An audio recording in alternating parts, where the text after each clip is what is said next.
네, 존경하는 윤호중 위원장님, 그리고 선배 동료 위원 여러분, 안산 단원을 출신 더불어민주당 김남국 의원입니다. 오늘 여러 위원님을 모시고 두 건의 형사소송법 일부 개정 법률안에 대해 제안 설명드리게 된 것을 매우 뜻깊게 생각합니다. 먼저 검사에 대한 제척 기피 회피에 관한 규정입니다. 이 현행법은 법관이 피해자이거나 피고인, 피해자의 친족인 경우 등을 제척 사유로 규정하고 있고, 이 검사 또는 피고인은 법관이 제척 사유가 있거나 불공평한 재판을 할 염려가 있는 경우에는 법관에 대한 기피를 신청할 수 있도록 하고 있습니다.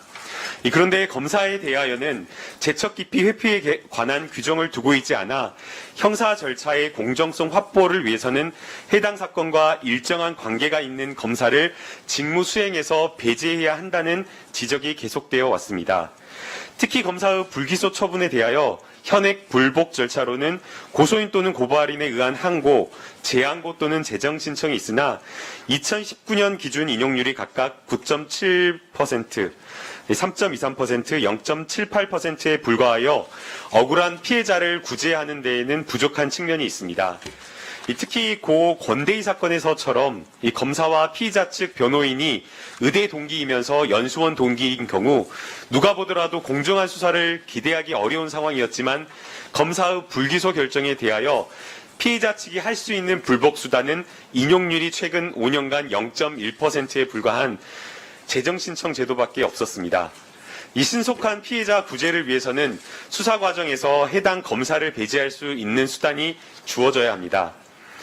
이에 신속한 피해자 구제를 위하여 검사가 피해자이거나 피해자의 친족 등인 경우 검사는 직무 집행에서 제척되고 피의자 또는 피해자는 일정한 경우 검사의 기피를 신청할 수 있도록 규정하여 수사 과정에서 해당 검사를 배제할 수 있도록 하고자 합니다.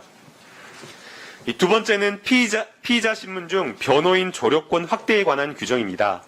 이 헌법 제12조 제4항에 따라 피의자도 변호인의 조력을 받을 권리가 있고 우리 헌법재판소도 수사기관은 위법한 조력에 우려가 없는 한 피의자가 변호인에게 조언과 상담을 구하는 경우 이를 제한할 수 없다고 한 바 있습니다.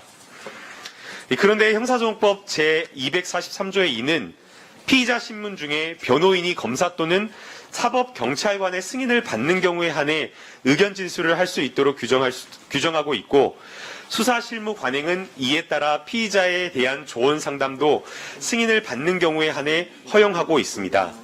이에 원칙적으로 변호인은 피의자 신문 중에 피의자에 대한 조언 상담이 가능함을 법률에 명시하고 의견 진술 및 부당한 신문 방법에 대한 이의 제기도 역시 허용하는 것을 원칙으로 하며 신문을 현저히 방해하는 경우에 한해 변호인 조력, 의견 진술 또는 부당한 신문 방법에 대한 이의 제기를 제한하도록 하려는 것입니다.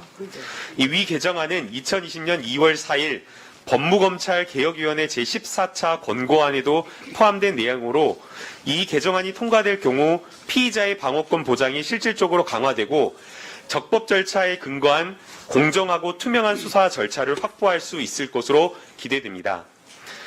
현재 변호인 조력권의 내용 중 접견교통권, 피의자 신문회의 참여권은 법률에 의해 원칙적으로 보장되고 정당한 사유가 있는 경우에 한해 예외적으로 제한되고 있는 만큼 이 변호인 조력권 중 핵심적인 내용인 피의자가 신문에 참여한 변호인으로부터 조언과 상담을 받을 권리 역시 이와 같이 개정되어야 된다고 생각합니다.